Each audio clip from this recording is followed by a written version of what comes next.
بسم الله الرحمن الرحيم. الحمد لله رب العالمين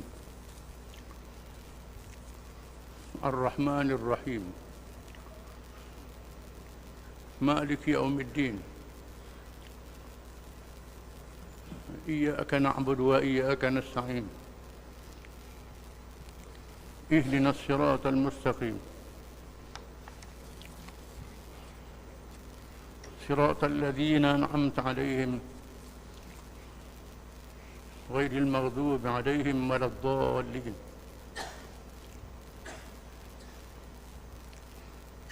والصلاة والسلام على رسول الله وعلى آله وصحبه ومن تبعه ونصره ووالاه.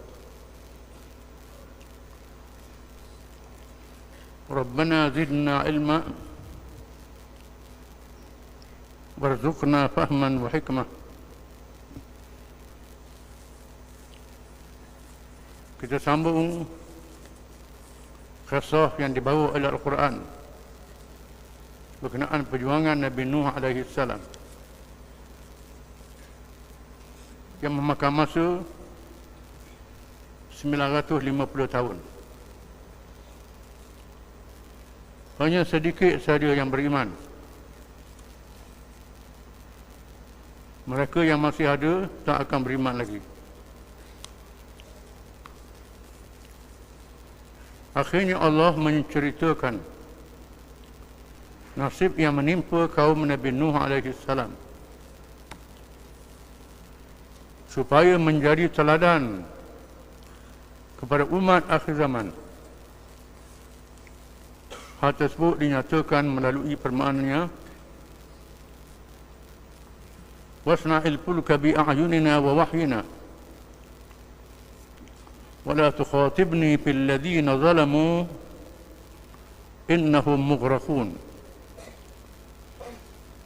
ويصنع الفلك وكلما مر عليه ملأ من قومه سخروا منه قال إن تسخروا منا فإنا نسخر منكم كما تسخرون فسوف تعلمون من يأتيه عذاب يخزيه ويحل عليه عذاب مقيم حتى إذا جاء أمرنا وفار التنور قلنا احمل فيها من كل زوجين اثنين وأهلك إلا من سبق عليه القول ومن آمن وما آمن معه إلا قليل وقال اركبوا فيها بسم الله مجريها ومرساها إن ربي لغفور رحيم وهي تجري بهم في موج كالجبال ونادى نوح ابنه وكان في معزل يا بني اركب معنا ولا تكن مع الكافرين قال سآوي إلى جبل يعصمني من الماء قال لا عاصم اليوم من أمر الله إلا من رحم وحال بينهما الموج فكان من المغرقين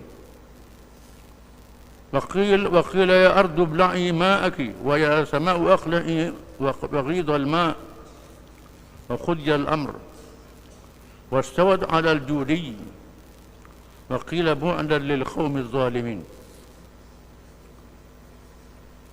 ونادى نوح ربه فقال رب إن ابني من أهلي وإن وعدك الحق وأنت أحكم الحاكمين قال يا نوح إنه ليس من أهلك إنه عمل غير صالح فلا تسألني ما ليس لك به علم إني أعظك أن تكون من الجاهلين قال رب إني أعوذ بك أن أسألك ما ليس لي به علم وإلا تغفر لي وترحمني أكن من الخاسرين قيل يا نوح اهبط bisalam minna wa barakatin alaik wa ala mimman ma'ak wa umamun sanumatti'uhum thumma yamassuhum minna azabun adim. Disebut ayat yang panjang, surah Hud 37 hingga 48. Dan binalah bahtera dengan pengawasan serta kawalan kami. Allah Ta'ala perintah Nabi Nuh membina kapal dengan petunjuk daripada Allah. Nabi Nuh orang yang pertama buat kapal. Buat kapal dengan menyediakan papannya, pasoknya, rapatannya tak masuk air. Dan dengan panduan wahyu kami tentang cara membinanya. Dan janganlah kamu merayu kepadaku untuk menolong kaum yang zalim itu. Tak ada peluang lagi merayu nak tolong kaum yang zalim itu. Tak ada harapan. Diriwayatkan oleh ulama tafsir, pernah Nabi Nuh berdakwah, ada seorang galah anak besar tu. Waktu anak tu, ini orang menyesatkan orang, suruh tagur dengan batu. Siapa budak pun begitu, bukan saja orang tua. Habislah 950 tahun. Kerana sesungguhnya mereka akan ditenggelamkan dengan taufan. Taufan yang besar, banjir yang besar. Dan Nabi Nuh pun membina bahtera itu. Dan setiap kali pemimpin kaumnya berjalan melewati tempat Nabi Nuh membina bahteranya, mereka mengejeknya. Nabi Nuh pun menjawab, jika kamu sekalian memandang kami bodoh kerana membina bahtera ini, maka sesungguhnya kami juga memandang kamu sekalian bodoh kerana keingkaran kamu sekalian sebagai balasan ejekan kamu sekalian. Tak apalah, ejek akan tiba masanya. Kamu kata kami ni bodoh, buat kapal, buat batu, tak tahu nak guna macam mana. Tunggulah masanya. Maka kamu sekalian akan mengetahui siapakah yang akan didatangi azab yang menghina kamu sekalian di dunia, dan siapakah pula yang akan ditimpakan dengan azab yang kekal pada hari akhirat pula. Ini azab dunia, lepas tu azab akhirat pula. Nabi Nuh terus bekerja sehingga apabila datang perintah kami, lalu membinasakan mereka, dan air memancut dari muka bumi yang menandakan kedatangan taufan. Air memancut dari bumi, bukan turun dari langit saja. Dari langit pun turun, dari bumi pun memancut.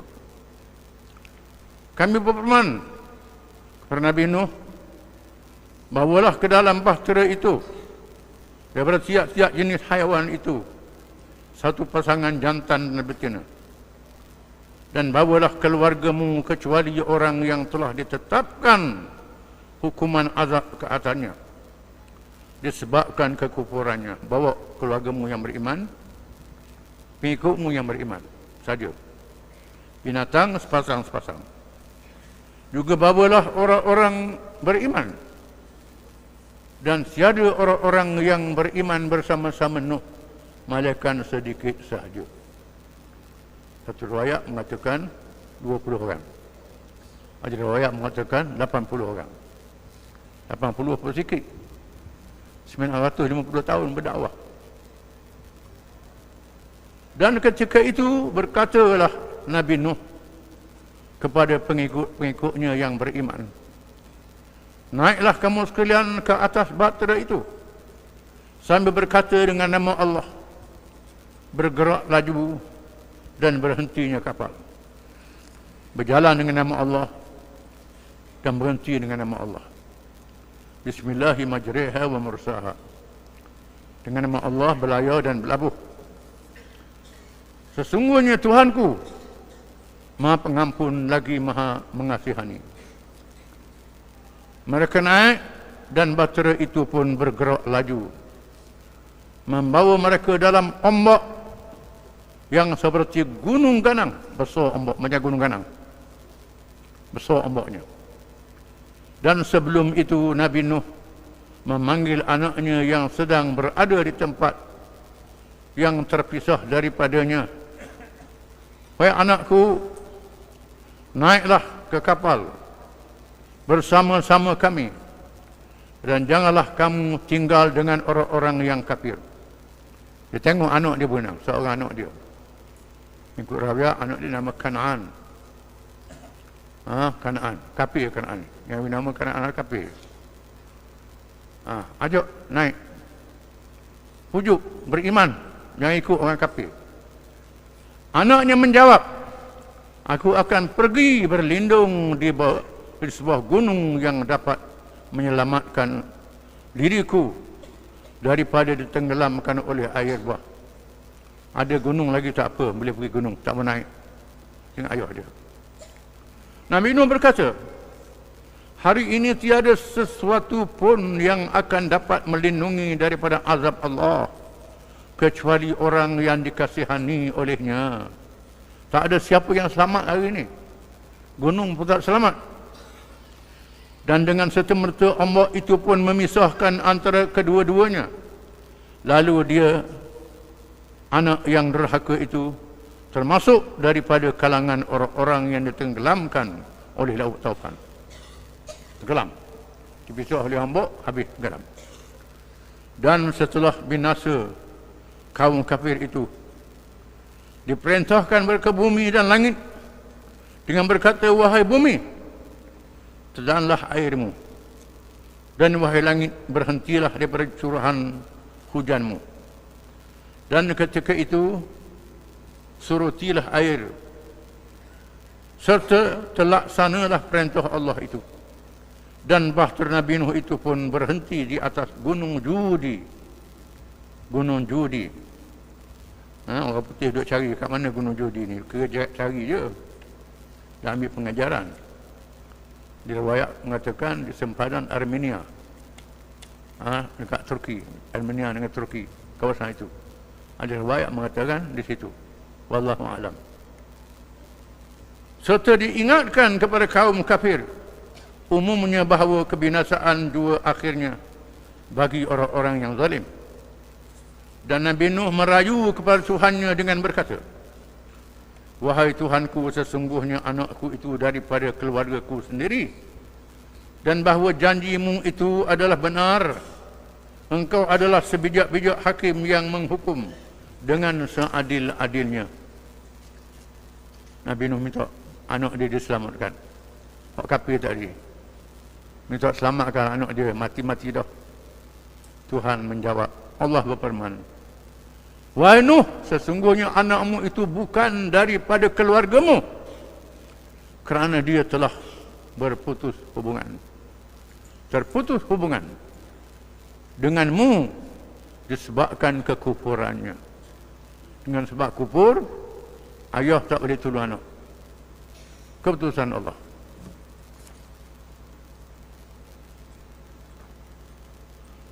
Disebabkan kekufurannya, sesungguhnya perbuatannya bukanlah amal yang saleh, maka janganlah kamu memohon kepadaku sesuatu yang kamu tidak mengetahui hakikatnya sebenarnya.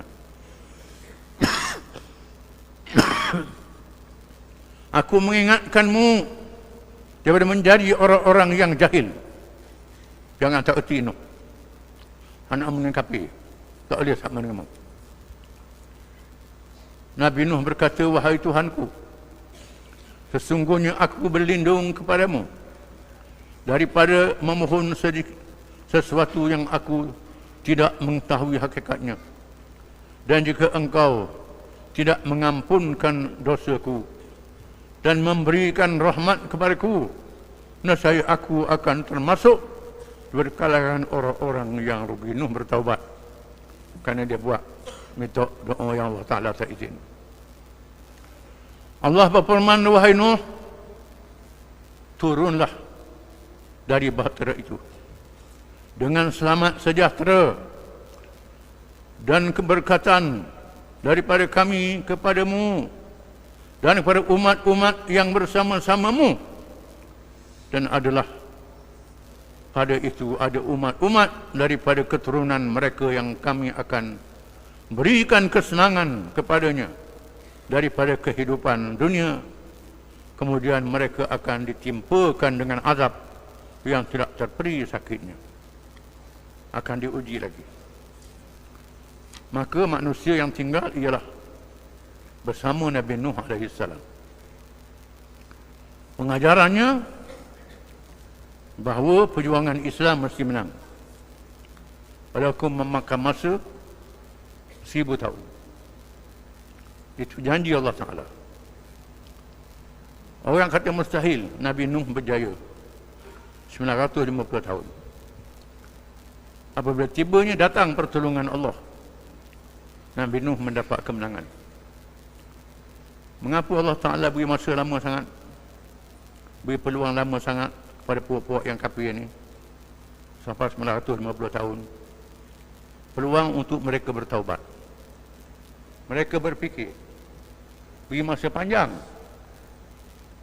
sampai 950 tahun tak boleh mikir lagi, cukuplah. Allah Maha Adil. Nabi Nuh menjadi contoh seorang Nabi yang sangat tinggi kesabarannya dalam perjuangan yang paling lama, sehingga kan menelan tempoh masa 950 tahun lamanya. Namun begitu, hanya segelintir manusia sahaja yang beriman.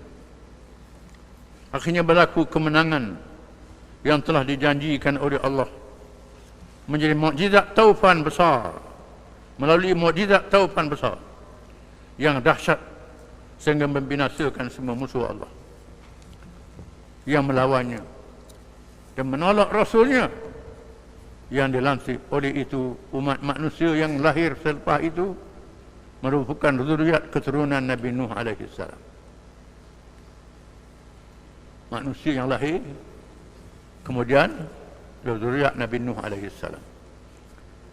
Walau bagaimanapun Nabi Nuh AS masih mempunyai anak-anak yang beriman.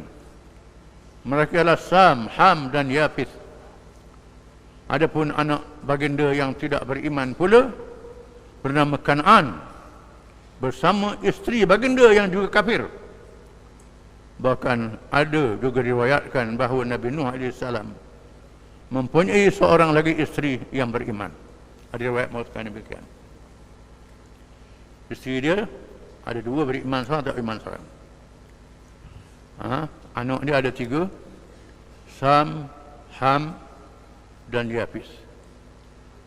Daripada Sam lahirnya bangsa Arab, bangsa Yahudi, bangsa Arabnya. Daripada Ham lahirnya bangsa Afrika. Daripada Yafis lahirnya bangsa Asia. Itu keturunan zuriat Nabi Nuh AS. Orang lain tak ada zuriat. 3 saja zuriat. Manusia yang lahir berbagai bangsa adalah zuriat yang kedua daripada Nabi Nuh AS, selepas Adam AS.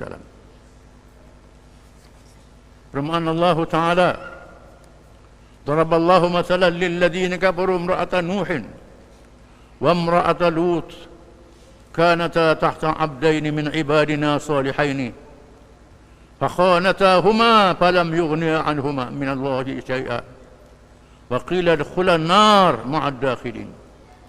Wa daraballahu masalan lilladhina amanu imra'ata Fir'aun idh qalat rabbi ibni li 'indaka baytan fil jannah ونجني من فرعون وعمله ونجني من القوم الظالمين ومريم ابنة عمران التي أحصنت فرجها فنفخنا فيه من روحنا وصدقت بكلمات ربها وكتبه وكانت من القانتين.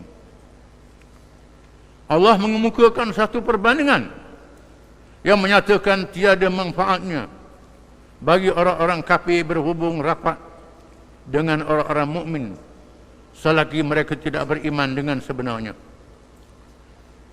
Bahawa iman sangat penting. Kalau tak ada iman, bini tak ada apa, anak tak ada apa. Hubungan iman sangat penting. Dan sebab itu selamatkan keluarga dengan iman. Bukan dengan duit, dengan piti. Selamatkan dengan iman. Sebab itu Nabi Yaqub alaihissalam, am kuntum syuhada idh hadara Yaqub al-maut. Ada kamu jadi saksi Nabi Yaqub menghadapi nazak? Nabi Yaqub berkata, lima ta'buduna min ba'di. Mu nak beribadat pada siapa setelah aku mati? Nabi Yaqub tanya anak dia. Mu nak beribadat pada siapa setelah aku mati? Qalu na'budu ilahaka wa ilaha abai Ibrahim wa Ismail wa yaqul asbat. Wa Yaqub. Anak dia kata beriman dengan Allah, Tuhan Ibrahim, Tuhan Ismail, Tuhan Yaqub, Tuhan ayah, Tuhan ayah. Yaqub dah tanya anak dia nak kedah mana, nak tanah kat mana, dah tanya. Tanyanya, lepas aku mati nak sembah pada dia. Anak jawab sembah Allah. Sembah Allah selamat. Islam. Islam adalah penyelamat, bukan harta. Islam membetulkan segalanya. Allah Ta'ala sebut contoh, iaitu perihal isteri Nabi Nuh dan isteri Nabi Lut. Mereka berdua di bawah jagaan dua orang hamba yang soleh daripada kalangan hamba-hamba kami yang sewajibnya mereka berdua taati. Dalam pada itu mereka berlaku khianat pada suami masing-masing. Maka kedua-dua orang suami mereka yang berpangkat Nabi itu tidak dapat memberikan sebarang pertolongan kepada mereka daripada azab Allah. Walaupun isteri Lut, isteri Nuh, isteri Nabi, suami tak boleh tolong isteri kalau isteri tak beriman. Khianat pada suami yang beriman. Dan sebaliknya dikatakan kepada mereka berdua, pada hari pembalasan, masuklah kamu sekalian ke dalam neraka yang bersama-sama orang-orang yang masuk ke situ. Dan Allah mengemukakan satu perbandingan yang menyatakan tiada mudaratnya kepada orang-orang mukmin berhubung rapat dengan orang-orang yang kafir sekiranya tidak terjejas keadaan imannya, iaitu perihal isteri Fir'aun ketika dia berkata, wahai Tuhanku, binalah untukku sebuah rumah di sisimu di dalam syurga, dan selamatkanlah aku daripada Fir'aun dan perbuatannya yang kufur dan buas, serta selamatkanlah aku daripada kaum yang zalim. Bandingan isteri Fir'aun, suami kafir, raja pula dia beriman, dia menjaga imannya, menyebabkan dia diseksa, dibunuh. Dia minta doa dengan Tuhan, sediakan untuk rumah untuk dia, bukan istana, rumah. Dalam surga tak ada rumah, ada istana dah. Wahai Tuhan, sediakan rumah untuk saya dalam syurga. Dan dia termasuk ahli syurga, isteri Fir'aun.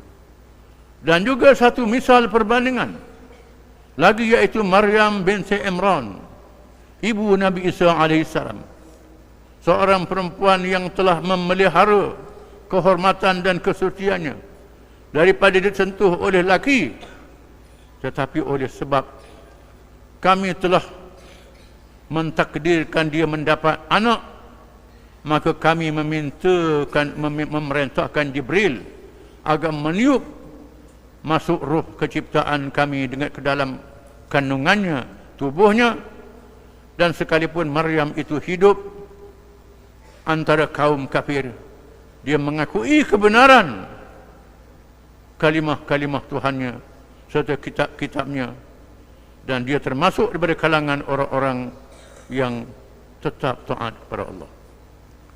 Yang kedua ialah Maryam binti Imran yang beribadat di Baitul Maqdis, diuji oleh Allah Ta'ala supaya melahirkan Nabi Isa AS untuk menjadi tanda kebesaran Allah. Kalau Adam dilahirkan tak ada ayah, tak ada ibu.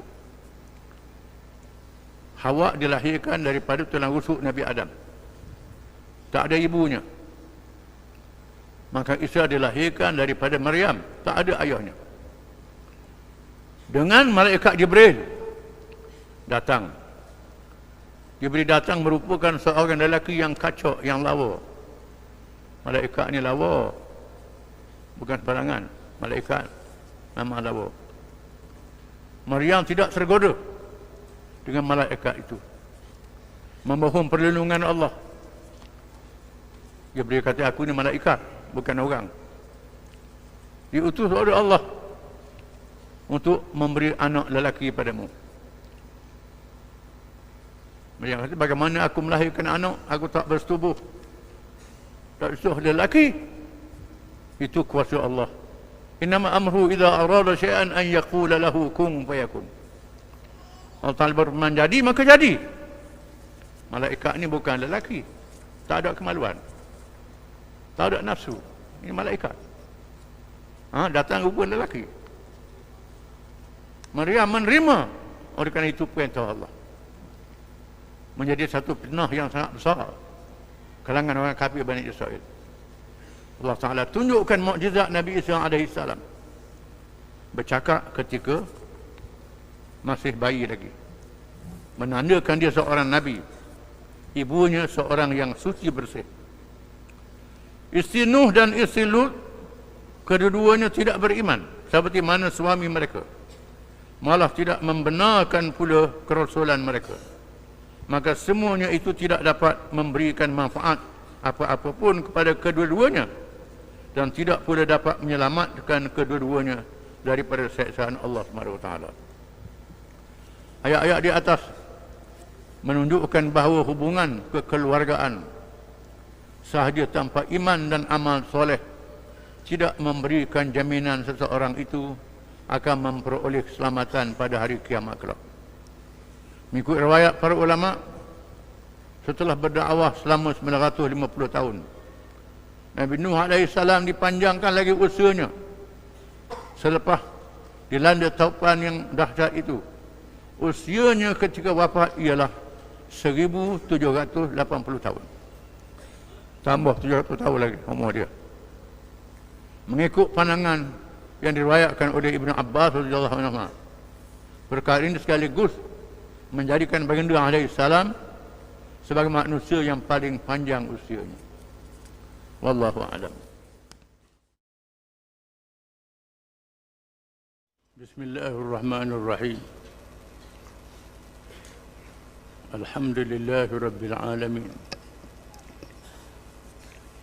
Ar-Rahmanir Rahim.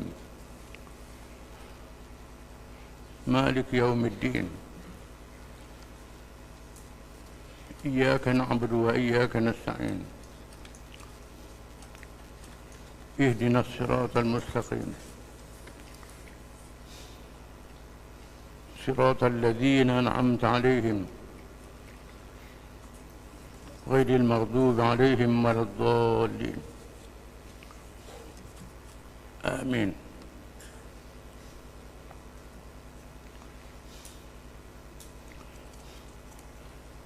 Hari ini kita akan baca tentang Nabi Ibrahim AS. Sebelum itu, mari kita lihat kesimpulan daripada cerita Nabi Nuh AS yang dibawa oleh Al-Quran. Nuh ialah Rasul pertama yang menghadapi kesesatan syirik. Berdakwah selama 950 tahun dalam kalangan ahli keluarganya, 3 orang anaknya beriman, manakala isteri dan seorang lagi anaknya masih dalam kesesatan.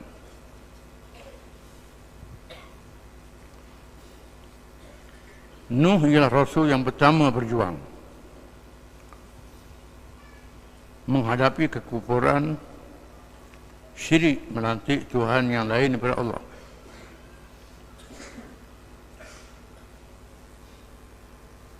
Sebelum Nabi Nuh tidak ada lagi penyembahan berhala. Menunjukkan bahawa agama asal ialah Islam. Nabi Adam AS membawa Islam.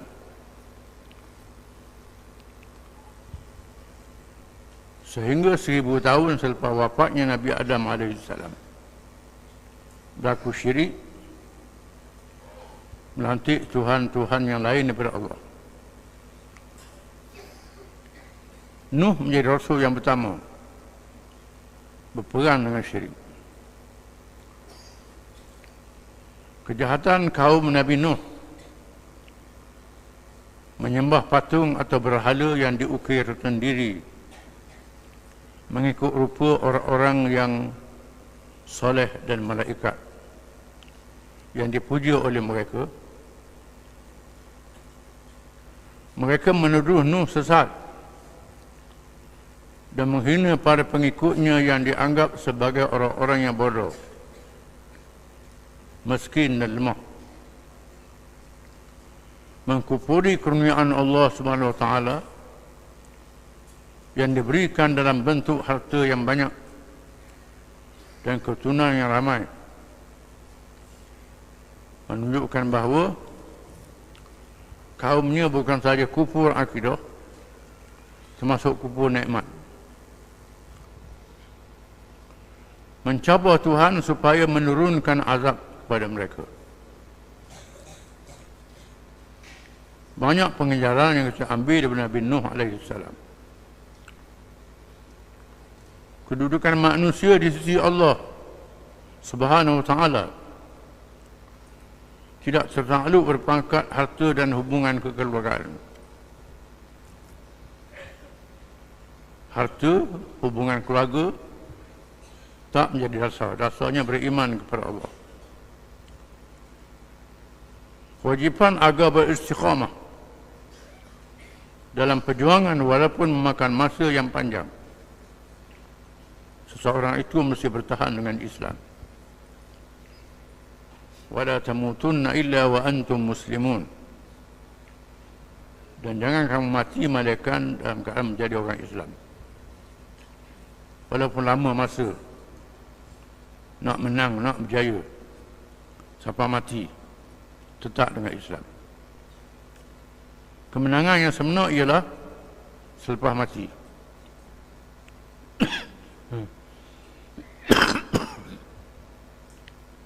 Kalau orang tu tak tahan Islam di dunia ini, dia kalah daripada awal. Keselamatan pada hari kiamat akan diperolehi bergantung kepada iman dan amal soleh. Topan besar yang dahsyat melanda dan membinasakan seluruh kaum yang engkar menentang Allah Subhanahu Wa Taala dan Rasulnya Nabi Nuh AS. Allah Ta'ala tamatkan kaum Nuh dengan topan yang besar. Maka lahirlah generasi baru kalangan manusia.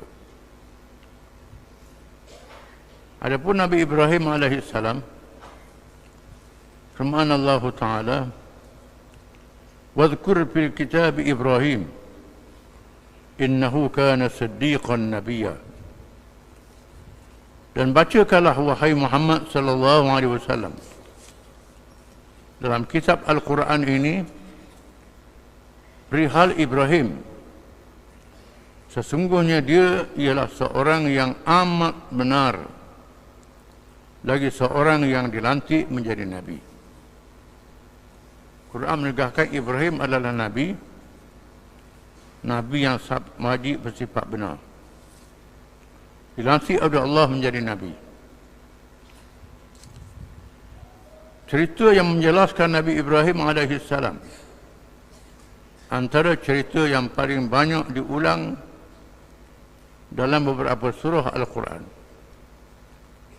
Bahkan kisahnya juga disebutkan dalam kitab suci daripada pelbagai agama, termasuklah agama yang bukan kitab, bukan kitabi. Ibrahim disebut dalam semua kitab agama. Semua kitab yang diwahyukan oleh Allah, Taurat dan Injil dan suhuf-suhuf, termasuk kitab agama lain, kitab Veda, agama Hindu, kitab agama Majusi. Malahan baginda alaihi salam disanjung oleh kaum musyrikin sehingga mereka tersesat kerana telah melampaui batas. Hal ini berlaku akibat sanjungan yang melampau terhadap Nabi Ibrahim AS, sehingga meletakkan baginda sebagai perangkat ketuhanan atau seolah-olah menyamai Tuhan. Kaum musyrikin melantik Ibrahim salah satu daripada Tuhan, menyebabkan mereka sesat. Kalau Hindu mereka sebut Brahma. Brahma ini salah satu Tuhan yang dipuja. Itu Ibrahim, menyebabkan mereka jadi sesat. Orang Eropah sebut Abraham. Kita orang Islam, orang Yahudi sebut Ibrahim.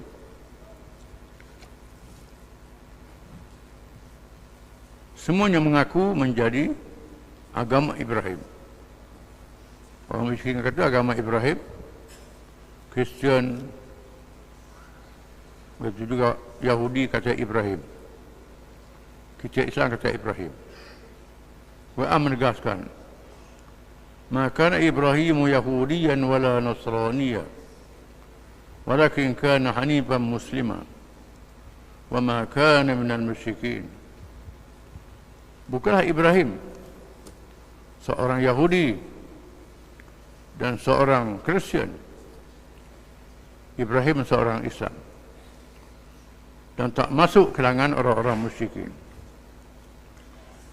Baginda Ibrahim alaihissalam menghadapi tentangan daripada kalangan keluarga dan kaum, bahkan Raja Namrud yang menakluk dunia dan menjadi kerajaan kuasa besar tunggal pada zamannya, turut menentang sehingga dirinya berlagak menjadi Tuhan.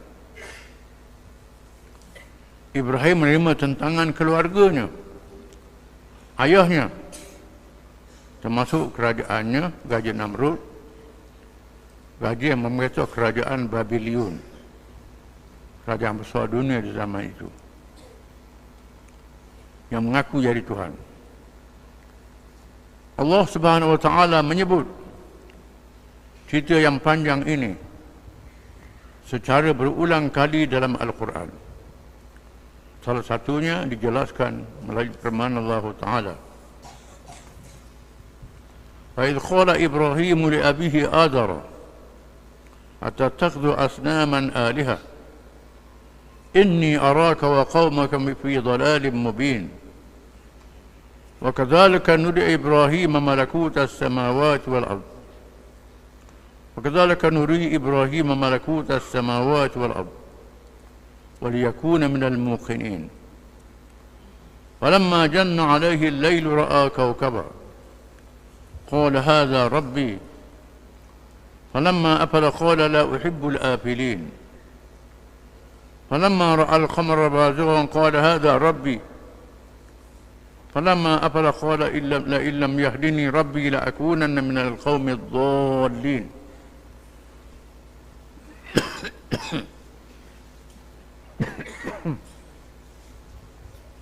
فلما رأى الشمس بازغة قال هذا ربي قال هذا أكبر فلما أفلت قال يا قوم إني بريء مما تشركون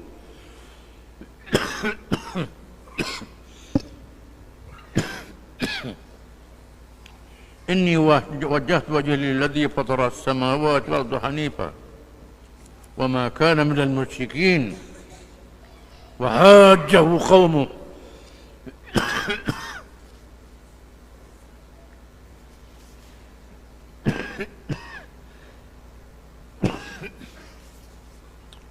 قال أتحاجوني في الله وقد هداني ولا أخاف وما تشركون به إلا أن يشاء ربي شيئا وسع ربي كل شيء علما أفلا تتذكرون فكيف أخاف ما أشركتم ولا تخافون أنكم أشركتم بالله ما لم ينزل به عليكم سلطانا فأي الفريقين أحق بالأمن إن كنتم تعلمون الذين آمنوا ولم يلبسوا إيمانهم بظلم أولئك لهم الأمن وهم مهتدون وتلك حجتنا آتيناها إبراهيم على قومه نرفع درجات من نشاء إن ربك حكيم عليم. Surah Al-An'am 74 hingga 83. Dan ingatlah ketika Ibrahim berkata kepada bapanya Azar, patutkah ayah menjadikan berhala-berhala sebagai Tuhan? Sesungguhnya aku melihatmu dan kaummu dalam kesesatan yang nyata. Dan demikianlah kami perlihatkan kepada Nabi Ibrahim AS kebesaran dan kekuasaan Allah di langit dan di bumi. Dan kami memperlihatkannya supaya dia termasuk daripada kalangan orang-orang yang percaya dengan sebenar-benar keyakinan.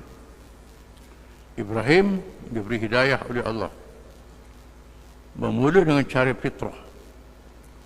Fitrah ialah sifat menjadi percaya adanya Tuhan. Fitrah yang bersih, menolak syirik, mencari Tuhan yang sebenar. Yang melihat ayah dia sembah berhala, ini bukan Tuhan. Batu bukan Tuhan, mesti ada Tuhan yang sebenar. Maka Allah memberi hidayah kepadanya. Maka ketika dia berada dalam waktu malam yang gelap, dia melihat sebuah bintang bersinar-sinar. Lalu dia berkata, inilah Tuhanku. Kemudian apabila bintang itu tenggelam, dia berkata pula, aku tidak suka kepada yang tenggelam hilang. Mula-mula tengok bintang besar pada hak lain. Oh, ni agaknya Tuhan.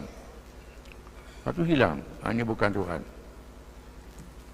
Kemudian tatkala dia melihat bulan terbit menyinarkan cahayanya, maka dia berkata, inilah Tuhanku. Maka setelah bulan itu tenggelam, berkatalah dia, demi sesungguhnya jika aku tidak diberikan petunjuk oleh Tuhanku, sudah pasti aku termasuk dalam kalangan orang-orang yang sesat. Tengok bulan pun hilang juga. Ini bukan Tuhan. Bukan Tuhan. Kalau Tuhan yang betul tak beri hidayah, sesat aku, kata dia. Kemudian apabila dia melihat matahari sedang terbit menyinarkan cahayanya, berkatalah dia, inikah Tuhanku? Ini lebih besar. Setelah matahari terbenam, dia berkata pula, wahai Tuhan, wahai kaumku, sesungguhnya aku berlepas diri bersih daripada apa yang kalian sekutukan Allah dengannya. Sesungguhnya aku menghadapkan diriku kepada Allah yang mencipta langit dan bumi aku tetap berada dalam agama yang benar dan bukanlah aku termasuk berada kalangan orang-orang yang menyekutukan Allah dengan sesuatu yang lain.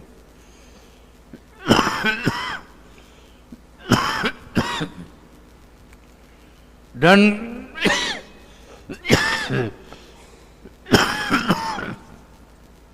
dibantah oleh kaumnya. Lalu dia berkata,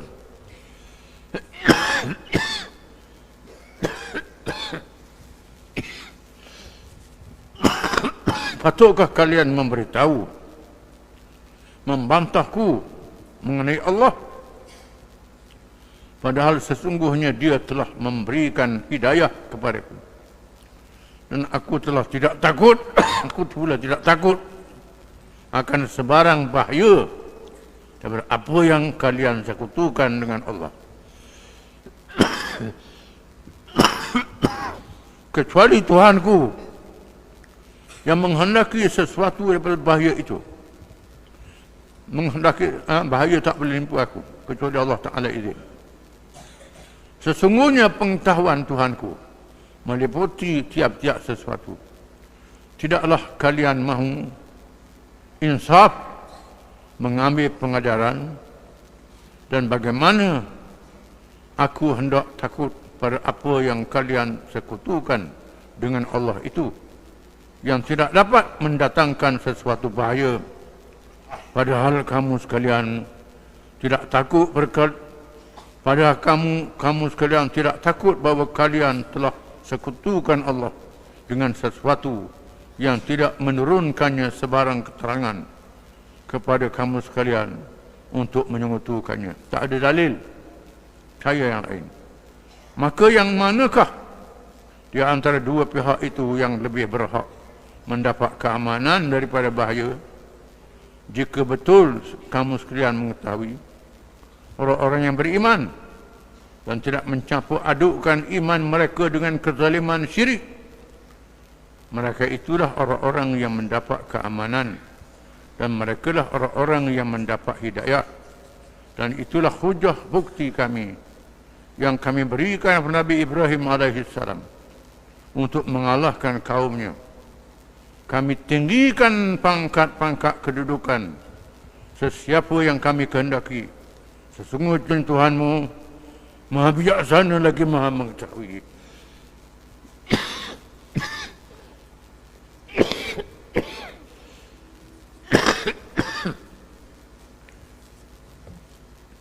Dengannya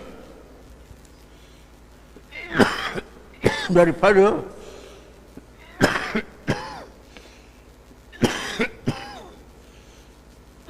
Abdullah bin Abbas radhiyallahu anhuma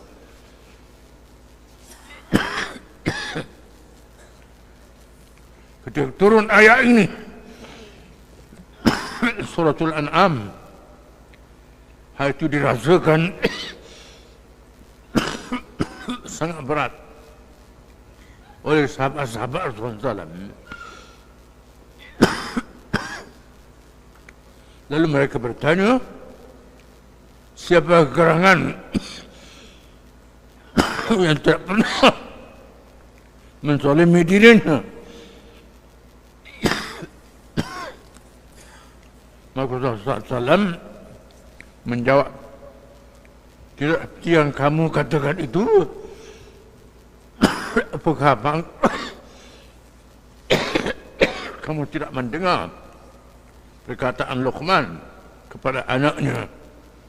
Syirik itu benar-benar suatu kezaliman yang besar.